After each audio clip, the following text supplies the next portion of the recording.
used to laugh, we used to cry, we used to bow our heads then, wonder why.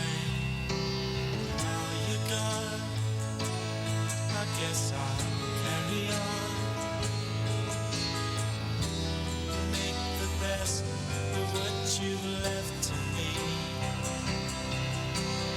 Left to me, left to me. I need you, like the flower needs the rain. You know I need you.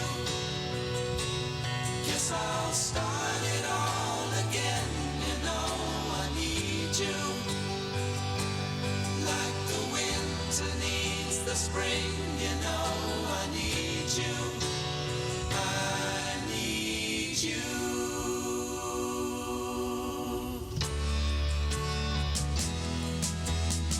Every day I'd laugh the hours away, just knowing you were thinking of me. And then it came that I was put to blame for every story told about me, about me, about me. I need you, like the flower needs the rain. You know I need you. Guess I'll start it all again. You know I need you. I need you. I need you.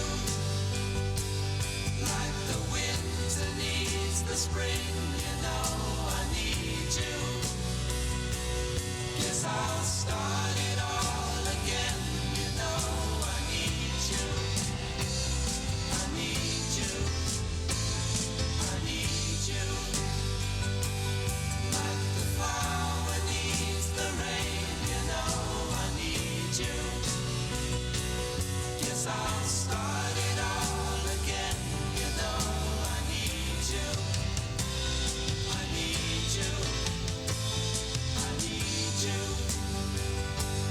Like the winter needs the spring.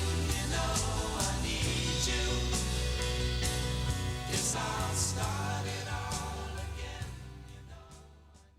Hey, this is Gina Waterman, and you're listening to Confessions of a Special Needs Mom.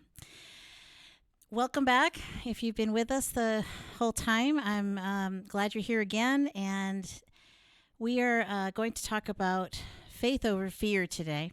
Before I get started, I want to just acknowledge the fact that we have listeners from all over the place joining us outside of Dallas, Texas, and outside of the States, actually. So I haven't had the latest data, but I understand there's several of you watching from the UK. We have a few in Poland. We have some in South America and other areas. So I just want to say thank you for joining us and being back with us. You've been watching since episode 1. So hopefully you're getting some nuggets out of this, and I appreciate any comments. Let us know you're here. Comment below. If you're watching us through Fishbowl Radio Network's site, make a comment, like the page, and also share this video after we are done. We're recording live from Dallas, Texas, and it is 2:15 Central Standard Time. We're here every Tuesday. We're recording live, and I'll be sharing this on my fan page as well. So bounce over there. Again, comments, suggestions, anything you want to talk about or respond to. If you feel strongly about something, I definitely want to hear from you. On my page, you can comment, and of course, you can email me directly at movingpastgrief@gmail.com. So what I've been doing is getting started and kicking off each episode, because we are talking about topics. My show specifically is really about the intersection of disability, grief, and faith. And if you're joining us for the first time, let me just pause here and remind you who I am. I am a grief recovery specialist, and I work with the Grief Recovery Method, which is an evidence-based program. And I basically it's been around for 40 years. I basically help people heal from emotional pain around different types of losses. And my specialty areas are divorce,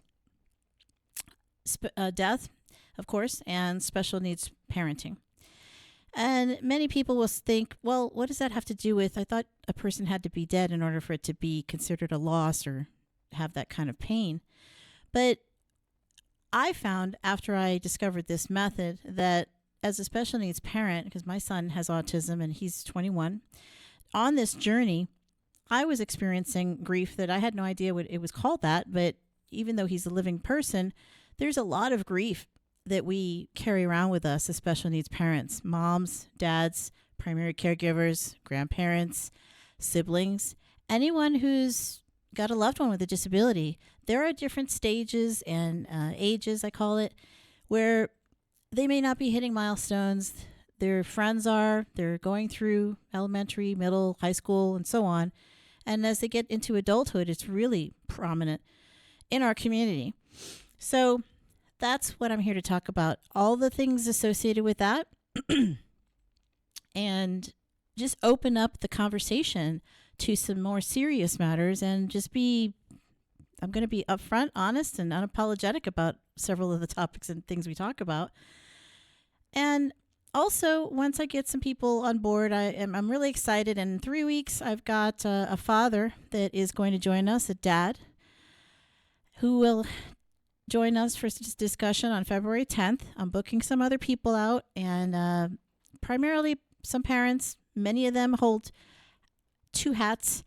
They're parents of a child with a disability or young adult, and then they also are involved in the various therapies that our children receive as young adults and children and so on. So physical therapists, ABA therapists, special language therapists, SLPs, speech pathologists, and OTs, occupational therapists, and so on. So we have a lot that we can talk about here. And if you do have an idea for a show, or you have something on your heart, or if you'd like to be on the show and share your story, I welcome it. Okay, so as far as kicking off the show, I have been lighting a candle before we start, just getting a short moment of silence and quiet. If you're listening on the radio, I hope you're not stuck in traffic, but on the radio. But we do this every time just to acknowledge, again, any pain, loss. If you've had someone die this year especially, I'm really sorry. And although I don't know exactly what you're feeling, I know it's not good and you are grieving right now. So whether it's that or you are grieving the loss of a chapter in your son or daughter's life. There's so much pain out there right now in the world. We're just going to take a deep breath and take a moment while I light my candle here and just be.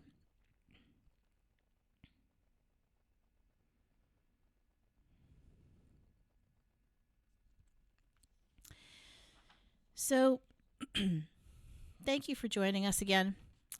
And I did mention, I don't remember whether it was I'm pretty sure the first 3 episodes, by the way, if you haven't caught up with us and you'd like to go back and look at them, I highly encourage it.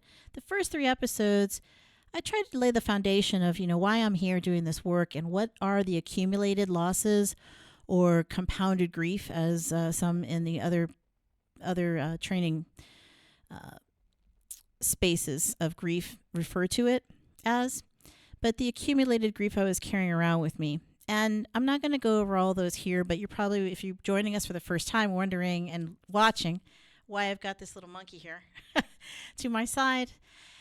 He's my prop. This was the size of my son when he was born. He was a preemie, 4-pounder. And he was born early, 31 weeks. So he was in the NICU for 5 weeks. So I brought my prop along, and he's just going to stay with us for a little while longer, I think. But that's what he's doing here. Before I discovered I was pregnant, I had a serious car accident, a front end collision, and just going to work on a regular day. And that I covered in my first couple episodes, just to show you, just to talk about like the PTSD, the stress, all the things that I was under. And then my son came early. So it was like thing upon thing upon thing. And although that was a chapter that I wish I could forget completely, entirely, I have healed from a lot of that pain, and I've had to do a lot of work because I was over, he's 21, it was 22 years ago. So it was just, we had just moved to Dallas. And the reason I'm refreshing or going over this one more time quickly is because that was a huge, just, I couldn't get out of that pit, and I kept wondering, like, not wondering, but thinking, I would just want to leave. I want to get the heck out of here. I don't want to stay here. Dallas sucks. Like, I want to go back. And back was Houston at the time. I'm from the Northeast originally, but like we were living in Houston. Life was good. Things were great. You know, bought the first house, all this stuff. And it was a very different lifestyle, of course. But when you have an life-changing, transformative event in your life happen like that, you kind of like, yeah, you go through all of it. And I had 3 of the 5 major stressors in life. I shared this also prior. My mom had just died. I was with her in hospice in New Mexico for the last couple of days of her life. I had that car accident happen, and then I had left my job behind. It was a planned early, whatever, not retirement. They were letting, it was right after 9/11. So everyone in Houston, in downtown Houston, I was working for an oil and gas company at that time. We were dispersing. Everybody was going. They were either getting new jobs or leaving town. And so that's when we decided, like, okay, we're going to make a change. My then husband, we were now exes, but left the job. Mom died, and I had to pack up my house and come here because he had accepted a job in Dallas, Fort Worth, which was supposed to be a joyous time and a good time. We were planning on it. We were thinking about it. We're like, okay, what's the next step? What's the next move? Because we've moved a lot and always try to take the next best opportunity. But again, once I had all these things happen, and I didn't think anything of it. And if you're listening and you're going through some things, it's not a comparison game, but I'm illustrating that these accumulated things, if you don't deal with them, they're going to come out in negative ways and impact your health and your family and your son or daughter with special needs, whether it be whatever the disability is, autism, Down syndrome, cerebral palsy, etc. It's going to come out of you, even subconsciously. You're not going to be aware of it. And, you know, I've shared some things on my page, and I will continue to share on my fan page some topics of interest. And we're going to have a certified divorce coach on the show at some point in the future. I'm trying to nail down a date with her. A woman I met in Houston the last trip. She also has authored a book called My Parents' Divorce Through My Eyes, How to Help Children with Autism Understand Divorce. And I did bring it with me, but we're not here to talk about that today. But it was on my mind because I made a post recently about the divorce rate among parents with special needs kids. And again, let me just stop here because I'm giving you a lot up front. I'm trying to just lay the foundation of why I'm brought to this work and the disability, grief, and faith intersection. And today we're going to focus on the faith piece of it because we've talked a lot about the different types of grief that you can experience, accumulated grief, like I just said, and illustrated. And you can go back to those first 3 episodes and listen. I highly encourage it because it gives you a better, fuller understanding. My hope is, and give me feedback. I want it because I want to make this show good for you. You're my listener. And, you know, I want to be encouraging, but I also need to be real. I'm not the bearer of bad news. I'm the bearer of reality. So for this episode, especially, I've labeled it Faith Over Fear. I'm going to take my grief recovery specialist hat off, and I'm going to speak as G because I'm going to touch on some things that, as I said, the faith bit of it or piece of it, it's not a bit, it's a large part of it, of what I had to lean on and what I still continue to lean on, is not, I'm a Christian, but it is not part of the method, nor does the method, I want to make sure that it's very clear that and I'm referring to this purple book here, I'm pointing to it, the grief recovery method, which is out there on Amazon. Anybody can buy it. But I am not, or the Grief Recovery Institute is not in any way affiliated with or evangelizing any particular religion or faith. I want to make that very clear. So today's show is more me sharing with you what kinds of things I've used and what got me through it.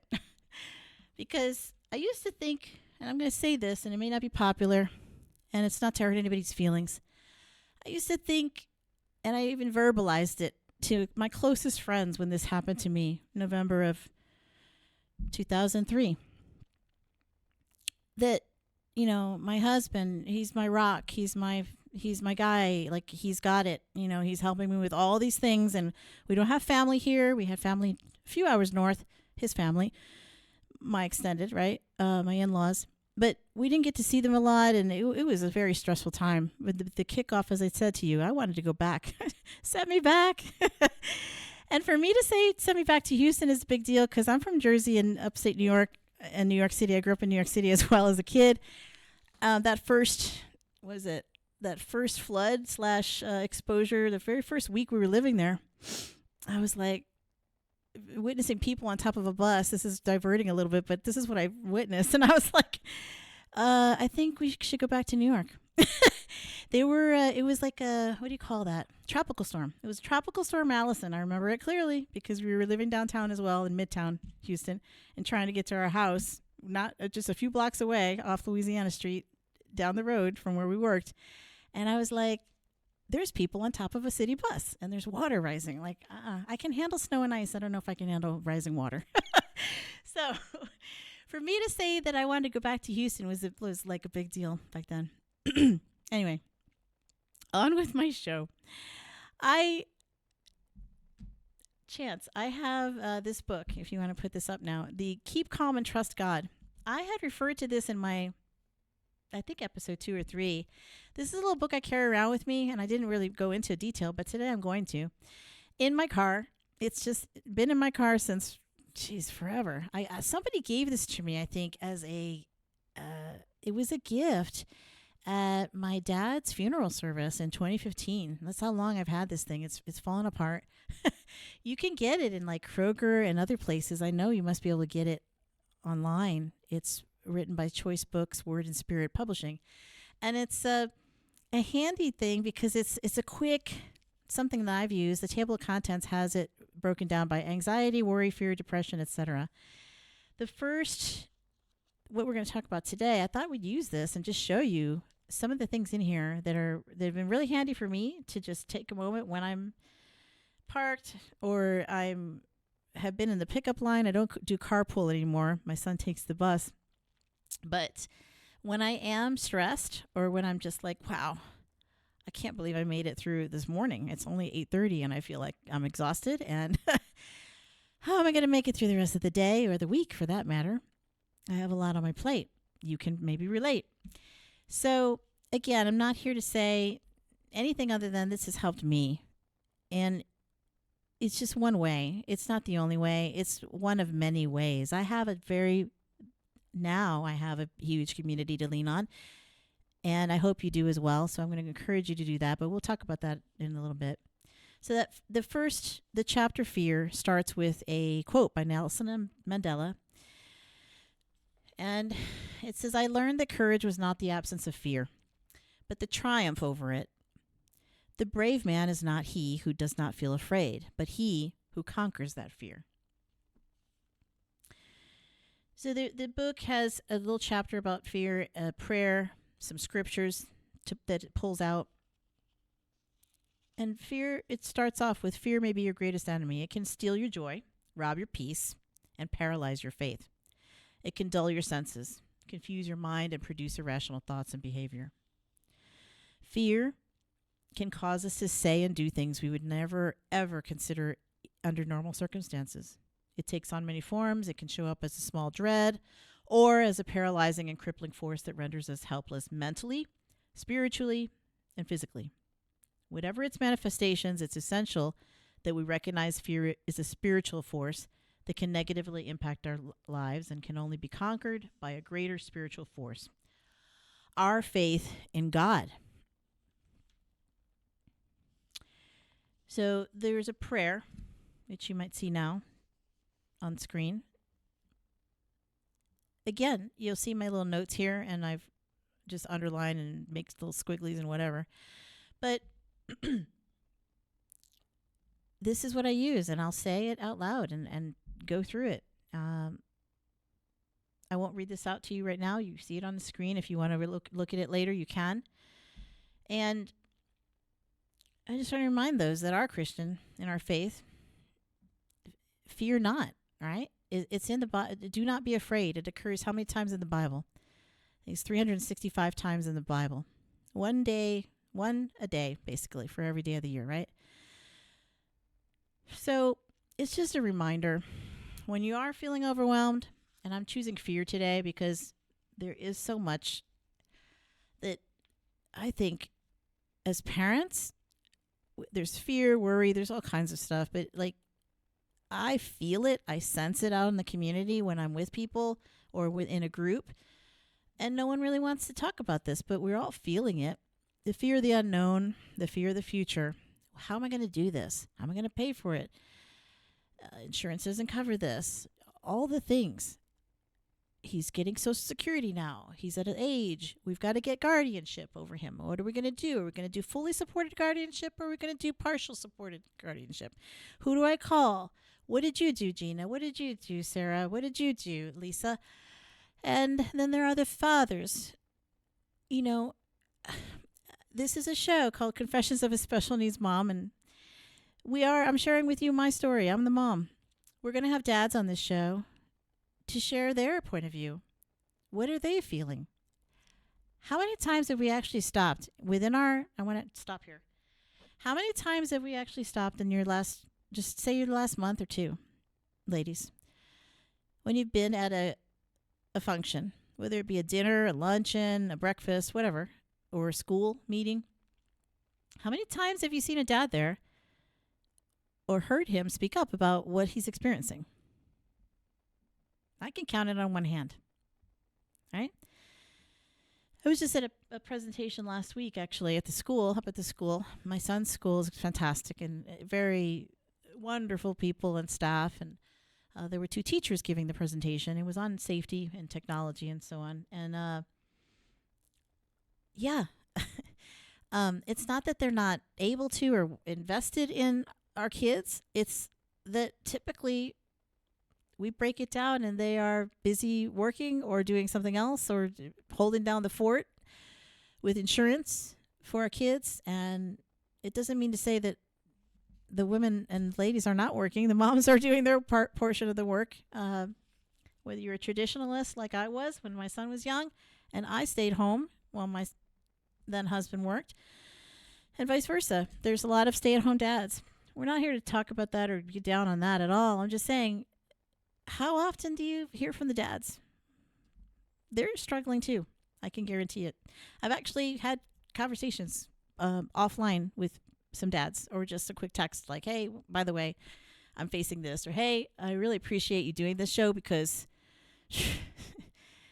no one talks about this, but it's so needed.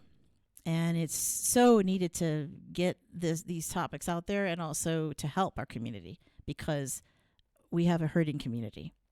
There's a lot of stress, a lot of fear, worry, and grief. And that's grief, guys. Plain and simple. Okay, I'm going to skip ahead a little bit. You can show the scriptures on page 16, fear. I'm not going to read these to you, but you get the gist. These are things I've leaned on, and as a Christian, and whatever faith you are, lean on it. Lean on others in your community. Lean on, if you go to a church or temple or place of prayer, you lean on that and make it a routine and get there. I know it's hard. Trust me, I know. It's really hard. It was hard for me, especially when my son was little, to get there and to find a place. I've been blessed to find a church, and I've been vocal about it and open about it. I'm not embarrassed to mention it. It's Wilshire Baptist Church here in Dallas. And they've been my church and my son's church since he was 1. I started going there when they had the Early Childhood Learning Center at our church, and that's what brought us there. It was like a 3 day a week, half day, or not even half day, a few hours a day. It's called Mothers of Preschoolers. It's now a different name, and I forgot. It's escaped me. But essentially, it was a place to drop off your child in a safe space for a few hours so you could get some respite. And no, it was not special needs. And no, there were no autism specialists there or speech language pathologists or anything like that. It wasn't a therapy center, but I trusted, again, put my faith in it that he's going to be okay. He's going to be safe. And I'm going to tell them what he needs. And yes, I was worried. Yes, it was hard. Yes, it's always hard to leave your son or daughter in a new place. And I don't suggest just, you got to do your background work, right? We're all parents of special needs kids. I'm talking to a group out there that you guys have done your work. You check things out. You scope things out. You go visit. You go in person. You get ahead of it. You do social stories for the kids. You prepare everybody. So the same thing with church. And, we'll get into it another time, but the churches out there, some of them have actual special needs ministries and dedicated staff and dedicated sensory rooms and all kinds of stuff and different activities for our kids and so on. And some of the churches that I've been to, because I have checked them out as my due diligence, both for myself, for my son, and for our family, I've checked them out. And some of them felt like, honestly, again, maybe unpopular to say this, but they didn't feel like church. They felt more like a entertainment place or, entertainment. And a huge college campus, one of the churches that's far north, I won't name it, has a huge ministry. And I was just put off by that. It wasn't for me. It just wasn't for me. It wasn't for my son. And I made the right choice. I went back. I checked out a lot of places when I got divorced because I was like, well, maybe I need to try something else. Maybe my son's getting older. Maybe he does need that sensory room. Or maybe he does. Maybe he would be happier with this. And then I've thought, you know what? Back to what this show's about, Confessions of a Special Needs Mom. You got to take care of yourself first. We tend to, and I'm guilty of it too, and I'm encouraging you today, if you haven't already, for 2026, make it a point, if you do nothing else, to really stop and while you're planning all the things, and I know you guys are planners as well, to put yourself first. Don't forget to put yourself in that calendar. And I mean be above and beyond the basic self-care things. That's a given. But when it comes to your faith and community and leaning on something other than something bigger than yourself, like you need to make time and space for that. Just take a breath. Because I really, I could go on and on about it forever. Like what got me through, yes, my husband then, yes, we were alone. And this is why I'm mentioning it. Don't try to do this alone. I try to do a lot of things alone. We try to do a lot of things alone and failed miserably. That's not what caused the divorce, again. That was just one of many things. We already had cracks before we got the diagnosis of autism. I had already experienced, so much loss. And he too, if he was honest about it. But back to taking care of yourself. Like, we don't get this, and maybe it's just stage of life, chapter of life, but hitting 50 really hit that for me. It's the fact that if you're not taking care of yourself, something's going to happen that's going to force you to take care of yourself. And the thing that happened for me was that major car accident. I've had 2 others since, and they're both not my fault. Just sitting at a stoplight for one of them, got hit off I-75, the frontage road. I still can't forget that one. That was so awful. My car was totaled from that. And then the other one was a hit on the side. My son was in the car coming back from speech therapy. And I was a mess because I hadn't dealt with the pain and the agony from the first one. So I had all this PTSD and all these flashbacks and all this stuff. Again, I'm illustrating that and going back to it because if you don't deal with it, it may, and hopefully it's not as traumatic as that for you. But if you don't deal with these significant things, guess what? You're going to have to deal with it at some point. And I did. It affected me directly. It affected my relationships. It affected both at work. I had to stop working during that first one. I was basically disabled and leaning on him for everything. That wasn't healthy. I had friends come up and help from Houston. I had friends here locally, but I was working a contract job. I had nothing.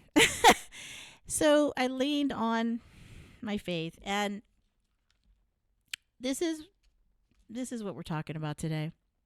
It's hard. It's hard enough out there, but trying to do things by yourself, forget about it. Like, it's just nearly impossible, and you're setting yourself up for failure. And I don't want that for you, and I don't want that for your kids, because even if you're trying to hide it and keep it all together, like we've talked about in previous episodes, and keep it tight. Like, no, I can't do this. I don't know what you're trying to be, a martyr, or you're trying to be perfect, but there is no such thing. Be real, be human with your kids. And I'm putting back the GRM hat. Be real and be human. There's nothing wrong with showing some emotion. Now, if you're in a state of depression or severe, that's a different story, and that's a whole nother thing to talk about. But for the most of us that are just dealing with accumulated grief, and we're just kind of stuck in these patterns, and we just keep year after year, and I see it on Facebook and on Instagram and all the others, but Facebook is where most of us are, and most of my listeners are. You're stuck. I don't care how many posts you make about this and that and the other. You're stuck. I don't know who you're trying to hide it from, somebody, yourself, but everybody else has it figured out. Like, yeah, but they're not going to vocalize it. They're not going to tell you. They're your friends, right? Or they care about you. The ones that really care about you, your real friends.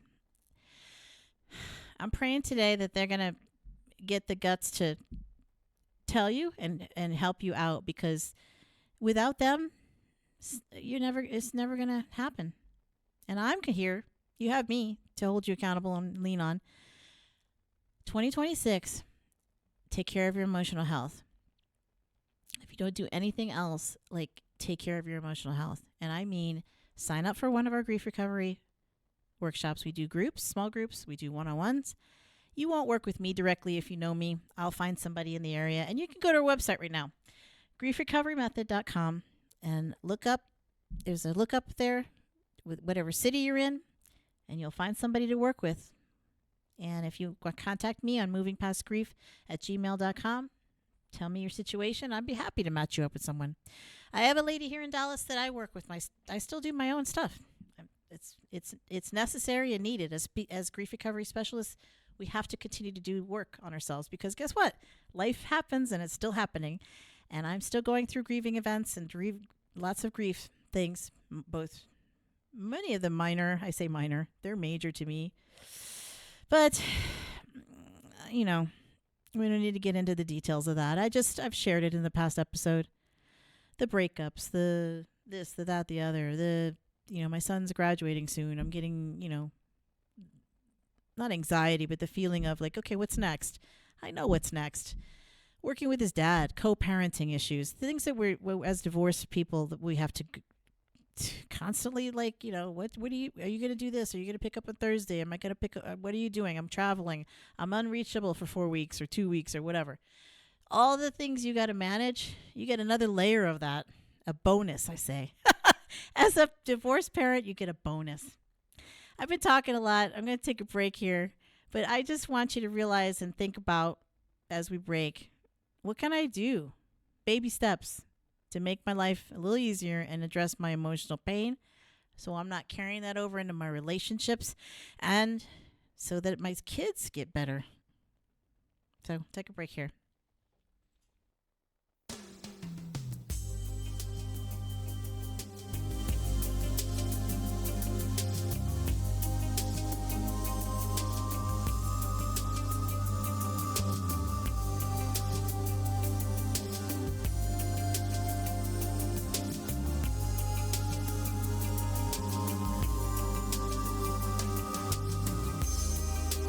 Hold on, my heart.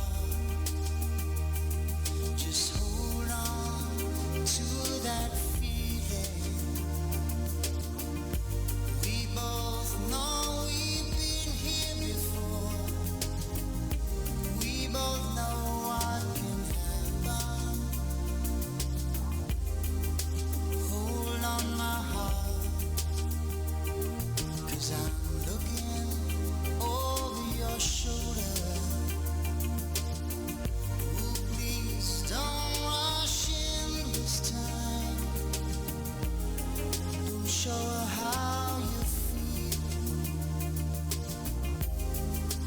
Hold on my heart. Throw me a lifeline. I'll keep a place for you somewhere deep inside. So hold on my heart. Please tell her to be patient. 'Cause there has never been a time that I wanted something more.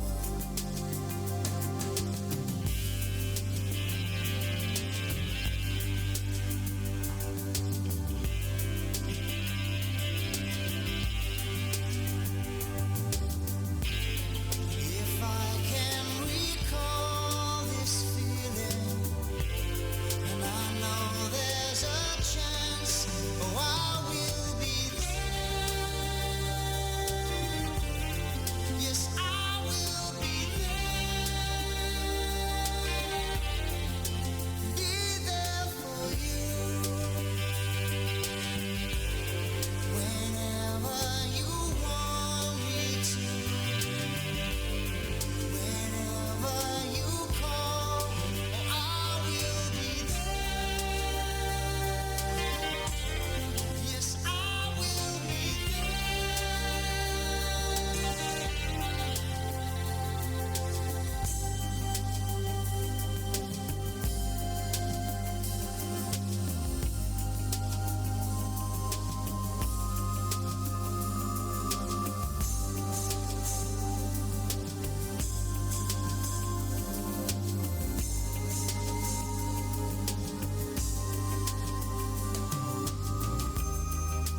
Hold on my heart. Let her see you crying. No matter where I go, she'll always be with me. So hold on my heart. Just hold on to that feeling. We both know we've been here before. We both know what can happen. So hold on my heart. Just hold on my heart. I'm gonna hold on to it hard. Hold on. Hold on, just hold on. Just hold on. Just hold on. Just hold on. Hold on. Welcome back. This is Confessions of a Special Needs Mom, and I'm Gina Waterman. So, if you were with me with the first half, I talked a lot about leaning in on your faith and faith over fear. We discussed some tangible tools and tips on how to take a breath during the day and read. And this little book, Keep Calm and Trust God, has been in my car, as I said, for years. I use that quite a bit. I've got several different ones I look at pretty much on the regular. Keep Calm and Pray is another one. It was a gift from a girlfriend of mine. This one is just quick quotes in it, and I love this because I could just literally, I have several marked here, but I'll just sometimes take it off the bookshelf and just open it up to a random page and read a comment, or these are scripture based, of course. And they're, again, to remind us, reflection, and remind us that we are not alone in this. We aren't. Okay, this one is good. Joy runs deeper than despair. Corey Ten Boom. Just remember, you're not alone, and get out there. Get out of the house. Get out of the house. I talked about church and the impact it's had on me, and Wilshire Baptist especially. We just celebrated Epiphany Sunday a few weeks back, and one of the things that our current pastor, we've had, if you're in the Dallas-Fort Worth area, you know George Mason, and he was my pastor for 20 whatever years, and my consult. I would, not advisor, but I went to him with some serious topics, thinking, I wasn't raised Baptist, by the way. Let me back up. And we aren't the typical Baptist church as well. WilshireBC.com. You can look us up and look at us, but we are a progressive Baptist church. We are not part of the Southern Baptist Convention. We are very inclusive and progressive, as I said. I was raised Lutheran and Catholic. My parents are Catholic. Still never found out the reason why we kind of transitioned, but I know growing up as a kid in Queens, my godfather is actually Lutheran, and he's still alive today. Shout out to Kai. And the Ing family, they were the first ones, I guess, he met, and they were going to Lutheran church, and that's why we kind of just started going to a Lutheran church while we were living in Queens, in Jackson Heights. And he lives in North Carolina now, my godfather. And he's up there in age, but we still text. Anyway, the reason I mention that is that's kind of where it started. And then I got confirmation when I was in New Jersey. I didn't feel a deep connection to the church that I was at. And I couldn't even tell you what the name of it was at this point. Like, that's how much I've forgotten over the years. I was in New Jersey from 7th grade on, so I consider it my home in the formative years, right? And then I went to school in upstate New York. But the Lutheran church was in and out. It wasn't until I was in adulthood and when I had my son, when I was looking for, because we moved around so much, I was looking for a space to bring up my family and to bring up my son. So that's how I wound up going to Wilshire, as I mentioned earlier before the break. We got there through an invitation. I was already taking him to the MOPS 3 times a week, and he was little and he was nonverbal and all the things, right? And it was kind of scary leaving him there, but I got used to the people. They got used to us, and he was loved and cared for, and I knew he was safe. And it was just down the road. I lived in Lakewood area when we first moved to Dallas. Beautiful part of town. I still love that area. I wish we still had that house, but we had to move because of the schooling and all that, right? It happens. Anyway, Epiphany Sunday, I'm holding these stars because I have new words on them. We do a thing that he brought, our new pastor, Timothy, brought to our church from his old one, and he's been here 3 years. He took over after George retired. I had just put away or found my old ones from last year. There's words on these, and we get them as members of the church on Epiphany Sunday, and it's something to remind you to work towards for the whole year. And Kenneth and I have new stars that one of my choir people picked up because I wasn't actually here in town that day. And on them it says teaching and unity. We have generosity and appreciation from last year. And these are things that we like to, again, I picked up the unity and Kenneth the teaching, but we like to pick these up and have conversations with, it's a good way to converse and teach your kids about things to work at and how to be better in life in terms of helping the community. And it's something that you don't just look at and put away, but I actually have these on my bulletin board, and I have a entry table by my door that I keep things that are memorable and also I want to see all the time out. So that's just something that we do, and I love it because it marks Epiphany, the January 6th, 12 days of Christmas. And we're still, that's when kind of they say the work of Christmas begins, is actually after Christmas for us. So as Christians, I just brought those as visual reminders. Again, the books in the car, visual reminders, and whatever it is for you. Our church happens to do this, and I love it. It was something I wasn't introduced to. That's why I was bringing up the last churches I've been in. And one of the reasons why I've stayed at my church in Wilshire and brought up my son, and he was baptized most recently as an adult last year in September. We celebrated just a year, I think. it took us a while to get prepared, and then I needed some help and assistance getting him ready, but I knew he was ready. As Baptists, we get baptized later when you are ready to profess that do your profession of faith later. And most kids do it in our church when they're, a lot younger than Kenneth. But it was a significant time, and it was preparation, and it was, discussing and talking and leaning on others and our ministers and our youth minister and my friends and my friends at church to help prepare him not only for the actual event and the actual process of getting baptized in our church, but because it is a public profession of faith, and our whole congregation. This is the other thing I love about ours, the way we do it. Everyone that supports and has touched this child's life growing up. I just told you he's been there since 1 year of age. Will stand during the ceremony, and it's beautiful. It's meaningful, and I can't describe enough how important that is to me, how important it was to me and to my family. I had family and friends come in for the event. I had some of the in-laws come back, which was very beautiful and meaningful. And if you're listening, my ex-in-laws, thank you. You know who you are, and I do appreciate it so greatly because Kenneth, because you are still a part of his life, and he loves you, and I never wanted you to go away.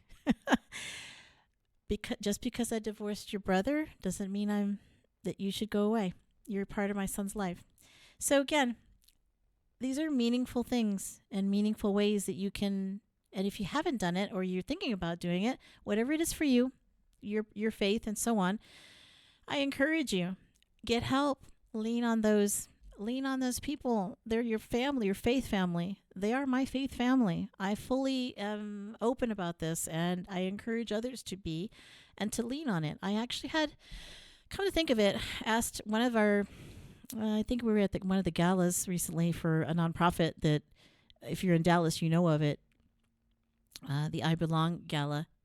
And I asked one of the participants' moms about it, not at the gala, but at another time, like, hey, I noticed that you mentioned that you got so-and-so baptized, and can you tell me a little bit about your journey and how you've walked alongside him and how you worked all that out? And she shared with me, and it was beautiful. Again, different type of story, and I think it was Catholic faith, but just, she found a way within her community, within her church, to have those significant moments and to walk through that journey and to teach her son what it is, what it means to be part of that community, to have a sense of belonging in their church, and to teach at his level. This is important too. If you find a place, and I encourage you to, that not only provides for that special needs ministry part, and I'm not downplaying it, but I said before the break, one of the churches that I went to, I was really turned off by, actually, because it was just a babysitting spot, and it was just entertainment, as I said, and it just wasn't for us. And I know that a lot of people just want, to a place to drop off their kid and to them to be safe, and so they can go fill their cups with the Spirit and with the Word, capital W. And I get that. But for me, it was more. I needed more, and that's why I kept going back to this particular church, because I just felt like, all right, nobody's doing it perfectly, but as far as feeling like a real church, and I know, and and especially our congregation, we do church every single day of the week. We don't just go on Sundays, and Wednesdays as Baptists. We have that Wednesday night activity, which is new to me. Sunday school was new to me, all of it as an adult, but it really enriched my life as a person of faith and growing my faith, because it doesn't just stop when you get confirmed or or whatever it is in your faith again, it doesn't just stop at that moment or when you're baptized. You need to do some deeper, you need to be active, right? So, and be out in the world. That's what we do. And I'm sorry for those that might criticize me right now. Again, I'm not speaking as a grief recovery specialist right now. I'm just talking as G. My this particular episode is focused on faith and how I've leaned into my faith as a Christian to get through those periods of really hard times in my life and grief and accumulated grief. And the therapies helped, and this method was amazing, and that's why I'm doing this type of work now to help others. But as far as the disability and all these other things that were going on and still are going on, the divorce, the co-parenting, the challenges that are part of life, and they may be part of yours right now. And I'm sorry if you're listening and you're facing this and you're facing a separation or you're separated. You might have celebrated this holiday for the first time by yourself and just struggling to figure out, what's my new path? How do I get through this? What do I do now? No one can tell you that, but lean and pray and lean into your friends and your faith family if you have it. And if you don't, I encourage you to find the connection and the sense of belonging, because God never created us to be in isolation. We're human beings. We're created to be together and work together and support one another and love each other and take care of each other. And I will wrap it up here because that is like huge and strong. That whole concept of, sorry, I'm getting emotional here just saying it. The idea that now I have such a great network and support system in place, and just friends and faith family that understands, gets me, and also just prays for me all the time and checks on us and speaks directly to my son, doesn't have to go through me, because he's a person with needs and desires and love and curiosity, and they meet us where he's at, and I meet him where he's at as far as his faith formation and developing that.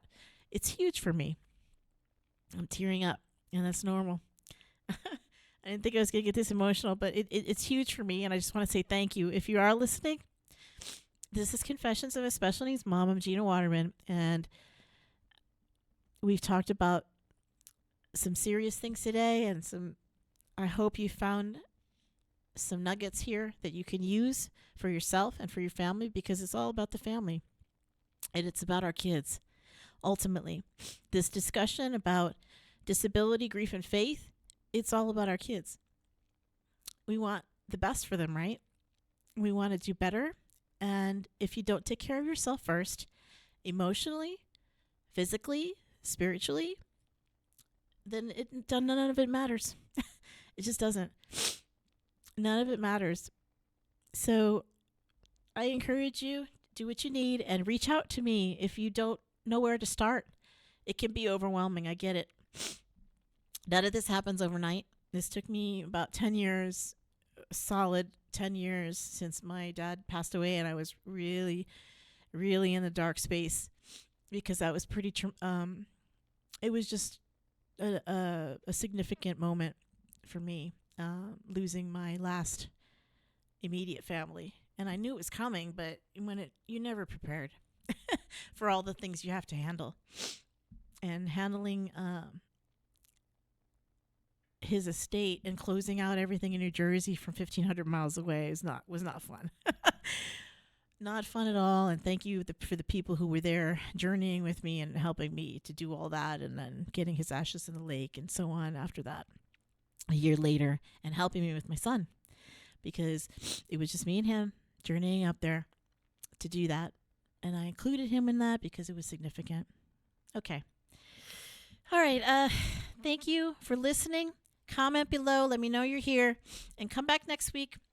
We will be talking about some different things next week, a lighter topic, but I hope you did find some good in this, and share with me I want to know what you're thinking. I want to know if I'm hitting the right note. And I love you guys and have a good week.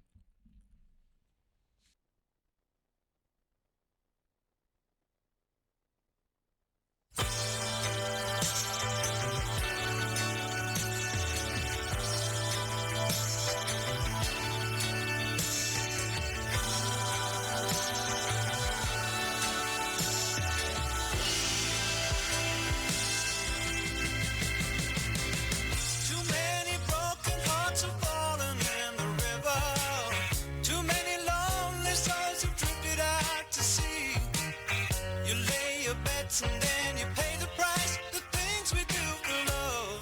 The things we do for love. Communication is the problem to the answer. You've got a number and your hand is on the phone. The weather's turned and all the lines are down. The things we do for love. The things we do for love. Like walking in the rain and the snow when there's nowhere to go. When you're feeling like a part of you is dying. And you're looking for the answer in her eyes. You think you're gonna break up. Then she says she wants to make up.